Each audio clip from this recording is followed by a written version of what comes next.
Yahoo! Assalamualaikum warahmatullahi wabarakatuh. Salam sejahtera bagi kita semua, Om Swastiastu, Namo Buddhaya, salam kebajikan. Yang saya hormati Bapak Marius Gera, dunia seperti dikenal dengan nama Yahoo, anggota DPR RI Komisi 13 daerah pemilihan Banten. Ini bukannya seperti di daerah lain bisa sukses sekali. Dan juga sekaligus ketua YPR ada Dr. Mendelva juga di sini, Mendelva. Dia tarik juga teman-temannya dari Colonia untuk bertarung di Banten. Yang saya hormati Pak Fahmi Tadu, Ketua atau yang mewakili L2IP, juga Kepala Daerah yang hadir di sini, Bupati Nias, dan juga terpilih kembali menjadi Bupati Nias 78%. Sukses. Dan Ketua DPRD masih Dewan Pembina Yayasan Perguruan Tinggi Nias, juga Ketua Umum Dewan Pengurus Yayasan Perguruan Tinggi Nias, Rektor Universitas Nias, ucapkan selamat juga terpilih Bupati Kabupaten Nias. Bukan hanya dia yang terdengar, kita juga terdengar. Dan para wakil rektor, dekan, wakil dekan, kepala biro, seluruh anggota senat yang saya hormati, banggakan, juga para pengurus yayasan atasnya, dan para pengurus yang dulu SPP dan lain-lainnya menggagas Sekolah Tinggi di Nias. Ucapkan terima kasih. Dan pengurus Ikatan Alumni Universitas Nias, Bapak Ibu, tokoh-tokoh Forkopimda Kabupaten Nias, dan para tokoh-tokoh masyarakat, tokoh agama, dan secara khusus orang tua dari para wisudawan dan wisudawati. Terima kasih telah memberikan kepercayaan Universitas Nias untuk mendidik anak dan putra putri Bapak Universitas Nias. Dan tentunya yang saya cintai dan banggakan, anak-anak saya, para wisudawan, wisudawati, 740 orang hari ini di wisuda. Tentunya ini adalah hari kebanggaan buat kalian. Tetapi pada saat yang sama adalah hari awal memulai pertarungan hidup buat kalian. Bapak Ibu sekalian, sebelum saya mulai, saya masih mengingat, saya ini flashback pada saat saya diminta untuk hadir pada peresmian Universitas Nias. Karena latar belakang saya adalah seorang dosen, saya mengatakan pada waktu itu, masih sering dengan segar sekali, bahwa jangan sembarang mendirikan universitas. Kalau mau di Kepulauan Nias kita mau mendirikan universitas, jadikanlah universitas itu one of the best. Karena apa? Karena kalau kita hanya membuat semua universitas asal-asalan, universitas mediocre, maka kita menyerahkan anak-anak didik kita yang kita didik tidak siap bertarung di kancah dalam kehidupan mereka. Oleh karenanya saya meminta kepada yayasan pada waktu itu, jadikan secara bertahap Universitas Nias becoming one of the best. Jangan takut-takut mengambil tindakan. Saya tahu awalnya memang agak keras. Saya mengenal secara baik Ketua YPR, orangnya fokus. keras mungkin bisa menimbulkan sakit hati. Tapi di dunia pendidikan tidak ada kompromi dengan akademik, tidak ada kompromi dengan kualitas. Kalau mau baik, maka mau tidak mau, suka tidak suka, maka untuk mempertahankan kualitas, segala tindakan yang diperlukan harus kita lakukan.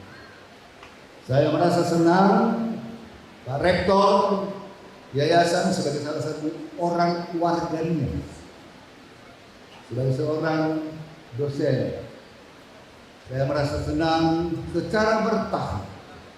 Universitas Nias, tadi laporan dari Ibu LLIP menunjukkan we are on the right track. We are on the right track. Maka saya mengatakan kepada Pak dalam pertemuan mengirimkan dosen untuk S2, mengirimkan dosen untuk S3, ongoing. Tapi saya juga ingin menantang yayasan dan anak-anak saya, para wisudawan, wisudawati. Saya mau menantang kalian, terutama juga yang belum selesai kuliah, untuk berupaya sekeras-kerasmu menjadi the best among the best. Hanya dengan kualitas pendidikan yang tinggi, kualitas sumber daya manusia yang hebat, Anda mampu bertaruh pada era revolusi industri sudah menjelang 5.0. Otherwise, forget it. Kita memasuki bonus demografi.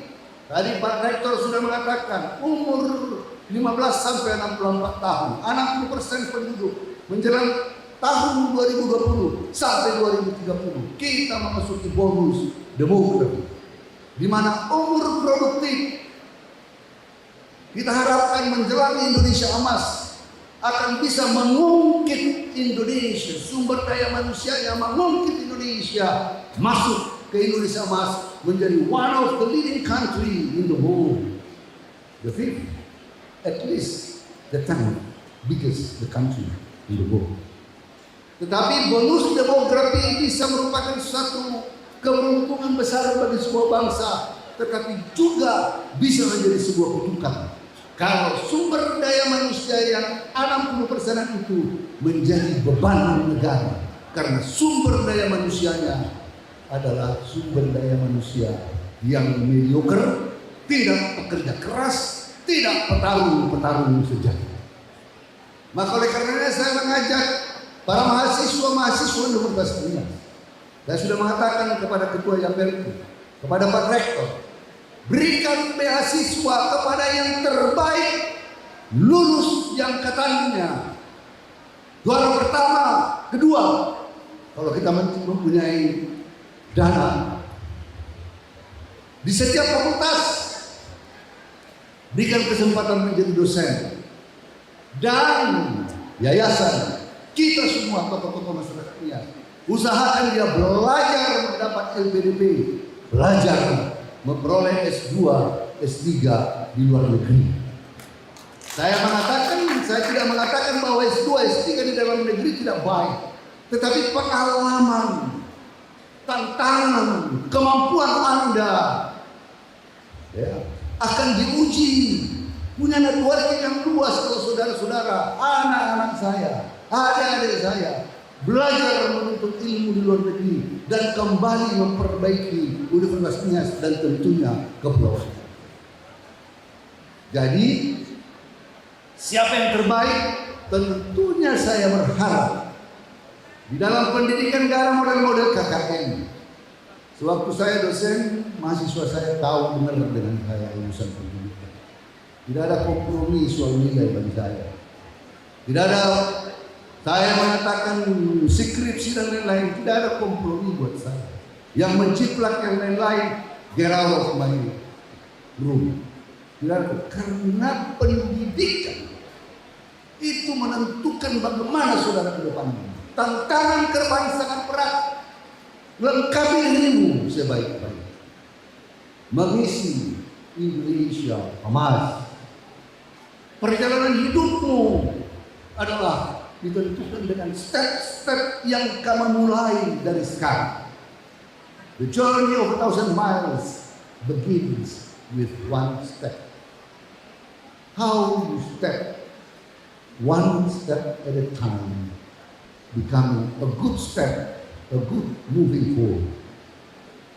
Adik-adik saya semua, di KPK Jalan Pendidikan yang muncul inklusif, perlu transfer of knowledge dari guru, dari dosen ke mahasiswa, dari mahasiswa kepada peer, saling berdiskusi. Kemudian juga transfer of cultural values, diperlukan tidak hanya pengetahuan, sistem nilai yang baik. Belakangan ini kita kadang-kadang melihat etika, mundurnya etika, mundurnya sistem nilai. Saya juga mendengar di Kepulauan Nias sudah mulai ada mundur. Saya berharap tokoh-tokoh masyarakat Nias di sini, kita harus juga menjaga wisdom, cultural values yang mengikat kita sebagai ononiha, tidak menjadi permisif. Saya mengajak mahasiswa juga begitu, punya fighting spirit, punya mimpi ke depan dalam menuju Indonesia emas, menuju negara Nusantara yang berdaulat, maju dan berkelanjutan dengan misi melindungi segenap bangsa Indonesia dan seluruh tumpah darah Indonesia, memajukan kesejahteraan umum, mencerdaskan kehidupan bangsa, dan kemudian ikut serta melaksanakan ketertiban dunia seperti yang disebut dalam pembukaan Undang-Undang Dasar.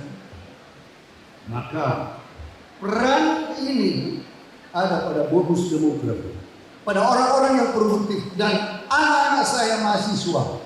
You are among them. You are among the bonus of demography, the demography who are going to contribute to the nation. The challenge is very tough.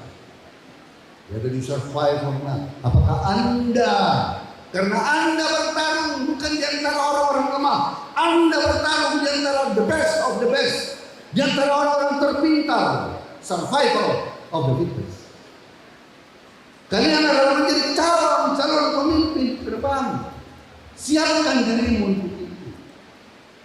Dan di dalam pilar pembentukan generasi emas 2045 diperlukan, tadi disampaikan Pak Rektor, pendidikan karakter, nilai-nilai moral seperti yang saya sebutkan tadi. Anda pintar, Anda cerdas, Anda tidak punya morality, Anda tidak akan, you're going nowhere. Ada seorang penulis mengatakan, when you lose your health, you lose something. When you lose your money, you lose something. But when you lose your health, you lose a lot. But when you lose your character, you lose everything. Kalau Anda kehilangan uang, Anda kehilangan sesuatu. Kalau Anda kehilangan sesuatu, Anda kehilangan yang besar. Tetapi kalau Anda kehilangan karakter, integrity seperti dalam pada itu, you lose everything. Kamu kehilangan semuanya. Yang membedakan seseorang itu, yang menjadi dipandang dalam proses kerja, orang tidak akan dilihat hanya semata-mata karena kecerdasan. Warren Buffett, seorang finansir dan orang terkaya salah seorang di dunia, dia mengatakan bahwa kalau saya mau merekrut seseorang dalam perusahaan saya, I need 3 things out of this person. Saya mau 3 hal dari orang ini. 1, intelligence. Dia harus cerdas. Saya tidak mau orang yang tidak cerdas. Tetapi dia bilang cerdas saja tidak cukup. You need energy to work. Ada orang cerdas, masuk kantor, sampai kantor, duduk, tidur. Cerdas. Nanti belum jam 5 sudah packing, belum ada dikerjakan. He or she does not energy to work. Bukan seorang workaholic. I don't need you. Get out of my office.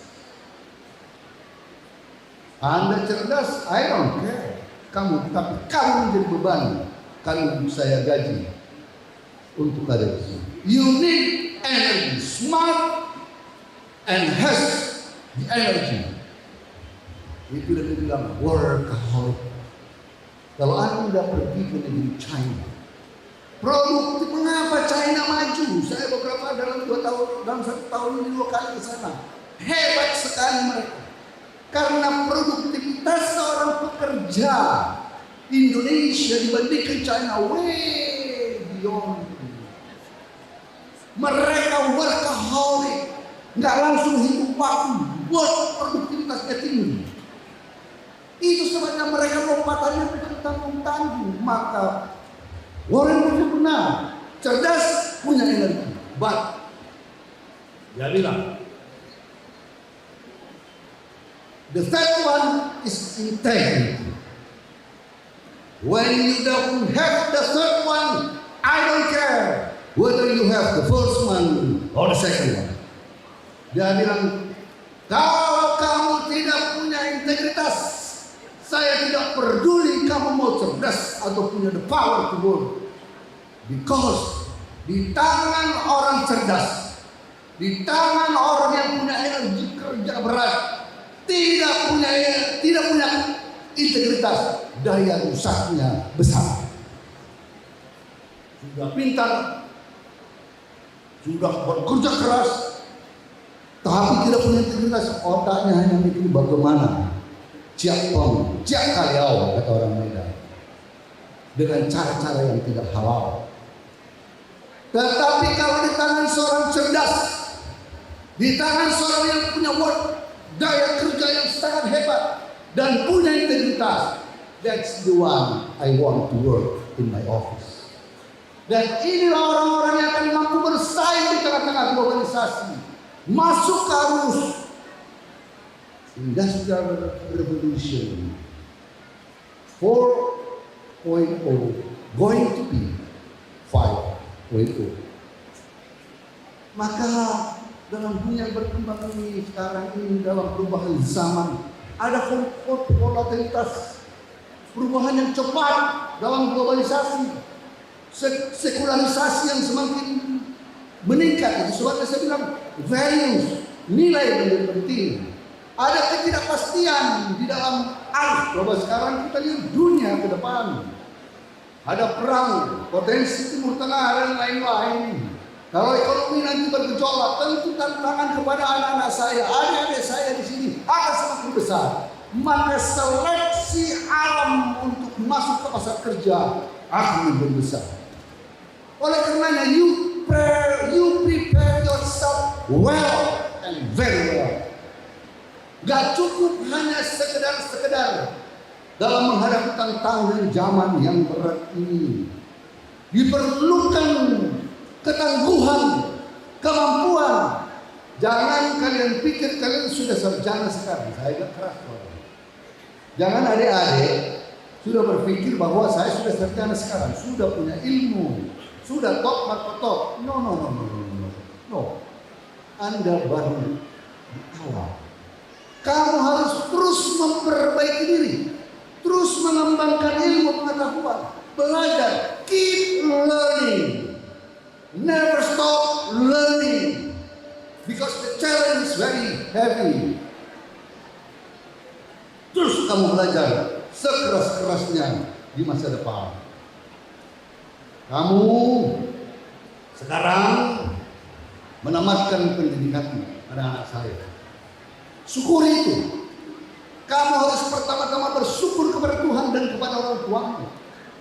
Karena tidak puluhan juta masyarakat anak-anak Indonesia belum bisa duduk seperti kamu wisuda. Masih banyak anak-anak kita yang hanya tamat sekolah menengah, yang menyebabkan dalam bonus demografi, kalau yang lebih banyak itu menjadi beban itu tidak disiapkan. Inilah yang menjadi tantangan kita ke depan. Maka anak-anak saya semua, kamu bersyukur, tetapi sambil menyiapkan diri. Dan tadi saya katakan bahwa Anda harus menjadi seorang yang hebat dan punya visi ke depan. You have to plan what you are going to be. Kamu harus rencanakan dari sekarang mau apa kamu ke depan dan siapkan dirimu untuk mencapai tujuanmu. Bung Karno mengatakan, gantungkanlah cita-citamu setinggi langit, karena kalau kau jatuh, kau akan jatuh di antara bintang-bintang. Maksudnya begini, gantungkan cita-citamu. Katakan sajalah menjadi menteri. Jangan hanya Yasona Lawli yang jadi menteri. Ada uang yang kita nolongin. Kamu gantungkan cita-citamu setinggi langit. Kalaupun meleset, kamu meleset di antara bintang-bintang, meleset sedikit jadi dirjen, sudah top itu kamu jadi. Meleset sedikit lagi jadi Kak Kanwil, sudah top itu. Kak Kanwil hanya 30 berapa? Mungkin Kak Kanwil keuangan, bendahara negara, Kak Kanwil apa saja. Atau tidak dapat CEO, mungkin menjadi direktur operasional Pertamina. Tetapi tidak boleh hanya mimpi, menggantungkan cita-cita. You have to work your butt off to get it. Kamu harus menyiapkan seluruh perangkat, seluruh prerequisites yang dibutuhkan untuk mencapai itu. Belajar, kerja keras, training dan lain-lain untuk mencapai di sana. Kalau tidak, kamu hanya bercita-cita jadi CEO di Standard Chartered Bank atau di Bank Mandiri, kemudian kamu hanya tidur-tidur menyiapkan diri, kamu tidak plan, kamu sedang bermimpi. You are a dreamer. Dalam hidup, kalau hanya mimpi di siang bolong, kamu akan menjadi fail. Soal fail itu adalah tulangannya keberhasilan. Tidak ada orang yang berhasil tanpa kegagalan. Semua orang mengalami kegagalan. Beda orang gagal dengan orang yang berhasil adalah orang gagal meratapi kegagalannya, tetapi orang berhasil bangkit dari kegagalan, stand up and fight back.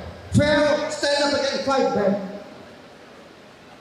Tidak pernah mundur. Dia maju terus, gagal, perbaiki dari kegagalan, maju terus. Jangankan dalam hidup, pacaran saja. Kalau kamu tinggal sama kekasihmu, kamu langsung nangis bombay 3 minggu 3 malam, tidak mau makan, celakanya minum baygon lagi, mati kau. Yang kau lakukan adalah stand up, show your pride. Tunjukkan kebanggaanmu. Kau cari yang lebih tampan dari dia, kau bawa di mukanya, baru kau tunjukkan. Lihat barang ini lebih hebat dari kamu. Nah, itu baru kau. Bukan kamu nangis bombay. Enggak ada itu. Don't be afraid to fail, because everybody before achieving the success has experienced fail. Kalian tahu Colonel Sanders, pencipta Kentucky Fried Chicken, sebelum menemukan resep Kentucky Fried Chicken 1234 kali dalam hidupnya gagal. Menikah saja gagal. Sampai usia pensiun gagal. Baru dia berpikir, apalah kehebatanmu dalam hidup ini. Oh, resep, aku punya resep bikin ayam goreng. Dia buatlah resep ayam gorengnya Kentucky Fried Chicken. Dia jual, dia suruh teman-temannya, enak-enak. Dia baru masuk ke vendor-vendor, mau jual, nggak direken orang, nggak direken berapa kali dijual, dibuat konsinyasi, nggak mau orang itu apa itu chicken itu katanya. Bah, listen to this. Dia tidak gave up.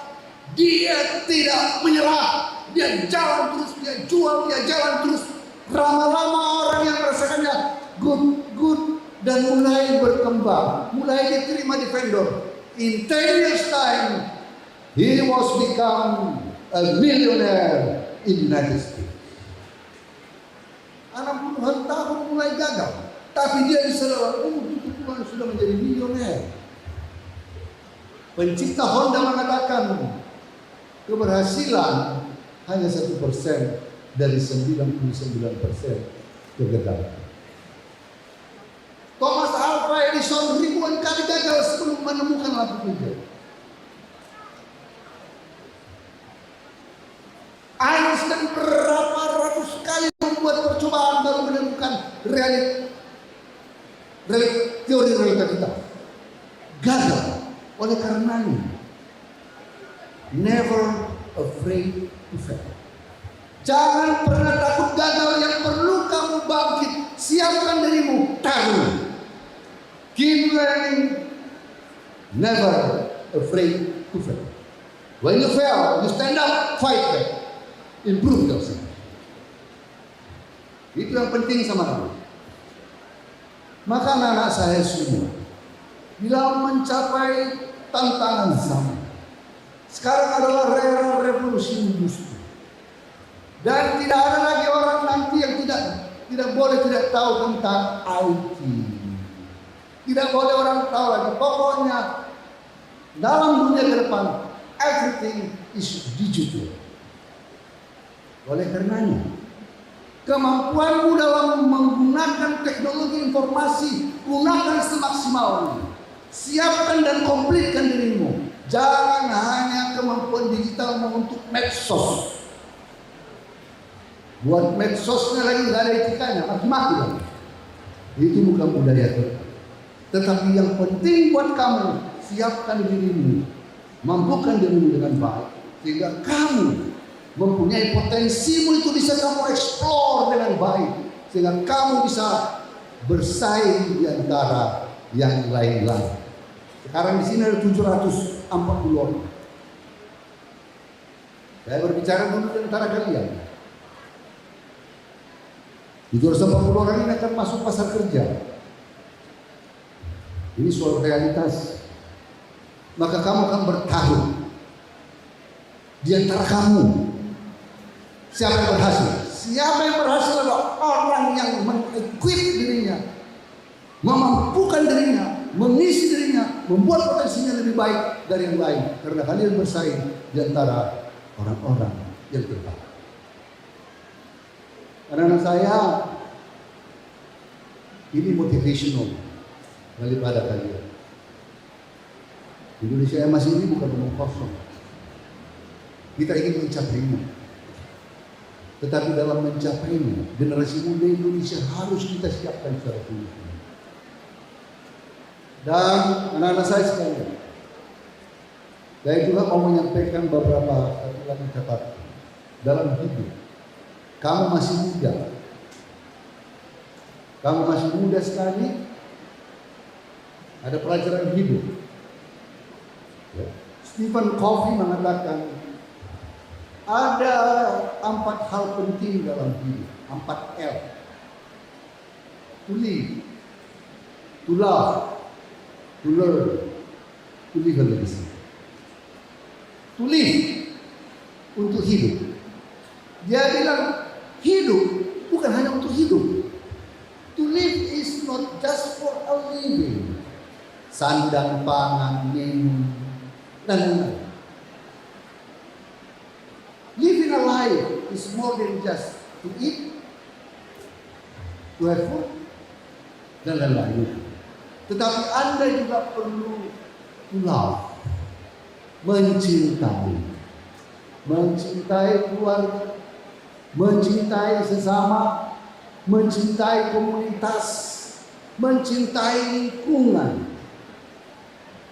Karena kalau Anda tidak hidup dalam kemarahan, hidup dalam dendam, hidupmu akan sengsara. Kamu harus mengeksplor dirimu melakukan hal-hal yang baik untuk masyarakat, menjadikan dirimu tampil karena kamu menyayangi orang lain juga. Jangan pelihara dengki di dalam hidupmu, karena dengki itu akan merusak hidupmu. Karena dibilang Enlander, seorang kolumnis yang terkenal Jamaica, mengatakan anger, revenge, hatred is like ashes, are like ashes. It destroys the place where you keep them and the place where you pour them. Dibilang begini, kemarahan, dendam, benci, hatred akan merusak tempat yang mana disimpan, merusak dirimu, kamu simpan di dalam hati, merusak dirimu, mahkumat, sakit perut, stres, merusak dirimu. Dan kalau kamu tumpahkan keluar kemarahanmu, merusak orang lain. Maka itu saya mengajak kita, anak-anak saya, untuk hidup dengan baik, karena tantangan hidup ke depan memerlukan cooperation, memerlukan kebersamaan, memerlukan bukan I but we. Dalam berjuang bersama-sama kita perlu kebersamaan, perlu saling menolong, saling mengasihi, saling mencintai. Dan kemudian seperti yang saya katakan, yang ketiga, to live, to learn. Keep learning. Ilmu yang kalian peroleh itu belum ada apa-apanya. Itu hanya starting pada awal melengkapi diri. Maka keep learning. Teruslah belajar bila perlu sampai ke negeri Cina sekalipun. Keep learning. Dan yang terakhir adalah to live a legacy. Meninggalkan sesuatu yang baik. Dalam hidupmu kamu harus meninggalkan catatan yang baik, ada legacy. Waktu dia jadi bupati Kabupaten Nias, mantap. Kabupaten Nias Bapak, ini Bapak, itu legacy. Tapi kalau yang ditinggal bupati dia, yang ditinggalkan adalah nama buruk. Oh my God. Yang dikenang orang dia waktu bupati dia pergi jalan-jalan apa itu, meninggalkan hal yang buruk. Bahaya. Itu yang dikenang orang. Kalaupun ada kebaikannya hilang itu gara-gara nilai setitik rusak. Maka ini legacy. Baik anak-anak saya semua, terima kasih telah mengundang saya kemari, singkat karena nanti kalau panjang kali. Karena biasanya kalau dosen itu kalau kasih kuliah mereka panjang-panjang. Nanti ini gagal wisuda marah di tempat saya ini. Nah, saya tutup hanya sebuah joke dengan sebuah joke saja. Apa beda antara keyakinan, kepercayaan, harapan, ketakutan, keberanian, ketahuan, keajaiban dan lain-lain? Perlu dalam hidup. Tadi saya katakan harus berani, fight. Jadi sebelum saya sampaikan ini, pertama tadi, keep equip yourself, keep learning. When you fail, you stand up, fight back. Dan kemudian learn from your failure, belajar dari kegagalanmu, perbaiki, improve yourself. Ya. Itu tadi. Never afraid to fail. Terus berjuang. Pelaut yang hebat adalah pelaut yang mampu mengharungi lautan yang ganas. Yang ganas sekalipun, itulah pelaut hebat. Kalau dia sebaiknya lihat ombak baru setengah meter sudah takut dia berlayar. You fail. Kamu akan tidak sampai ke seberang. Rabindranath Tagore bilang, you cannot cross the sea when you just stand at the beach and just staring at the sea. Kamu tidak akan bisa menyeberangi lautan kalau hanya kamu berdiri di pinggir pantai dan melihat laut. kamu tidak akan pernah sampai. Tapi kalau kamu lihat dan kamu lihat whatever the waves, how big the wave it is, then you cross the sea. Itulah lautan hidup, penanggutan. You have to be a fighter. Punya keyakinan itu.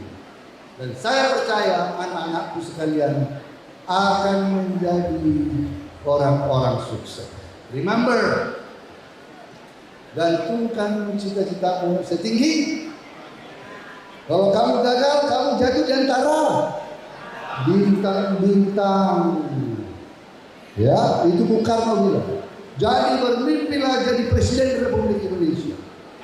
Kalau meleset, kamu jadi menteri. Meleset sedikit, jadi dirjen. Tetapi bermimpi saja tidak. Harus kerja keras untuk mencapai mimpi.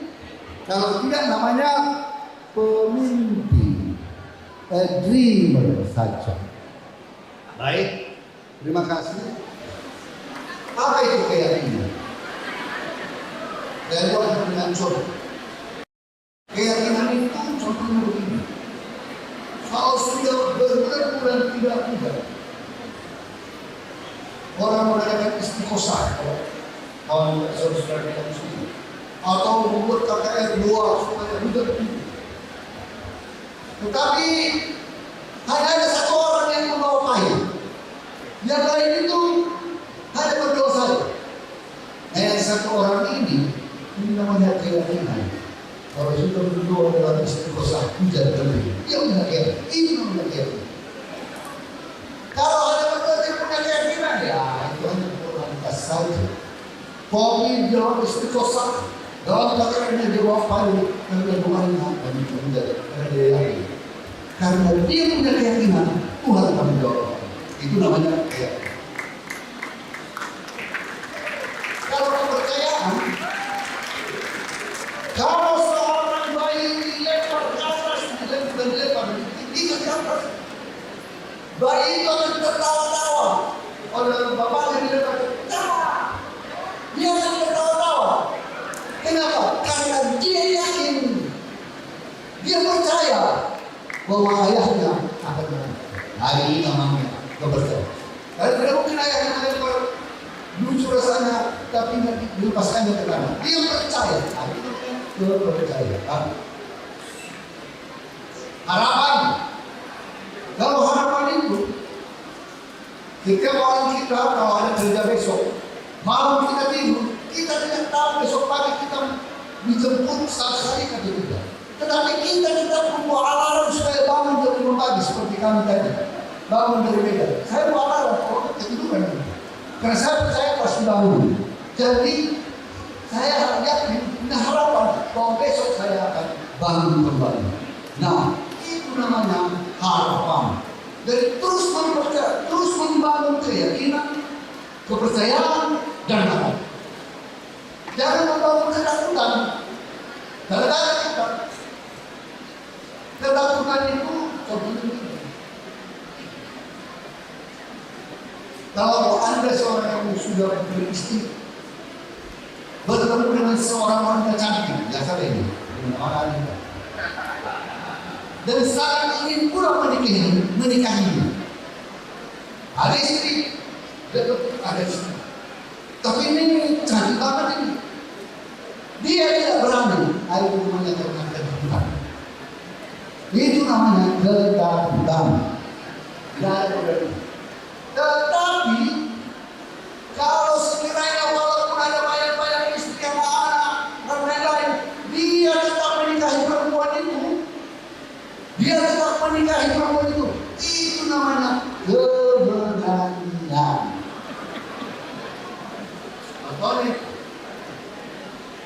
Dan kalau seandainya dalam pernikahannya itu dengan si istri kedua, tiba-tiba datang istri dan anak-anaknya ke pesta itu, itu namanya ketakutan.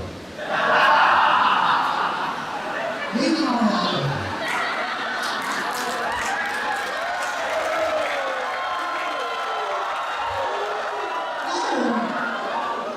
karena istri dan anak-anak melihat ayahnya happy,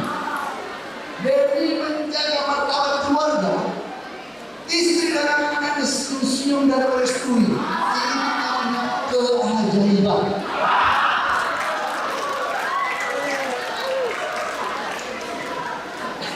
Beberapa hari kemudian,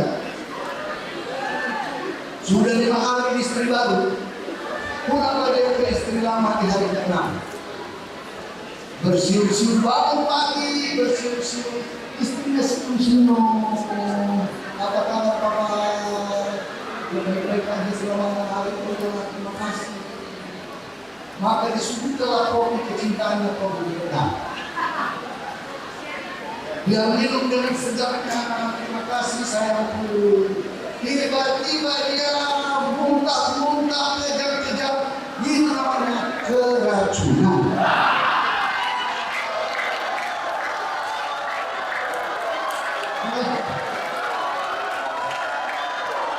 Jadi ini supaya kalian ingat nanti, supaya kalian jangan pernah keracunan. Bahaya. Baik, jadi sekali lagi terima kasih anak-anak saya, juga orang tua, yang saya hormati, atas saudara menyampaikan. Seharusnya kalau orasi itu saya pakai saran, tapi karena ini udah aja sama. Terima kasih. Shalom.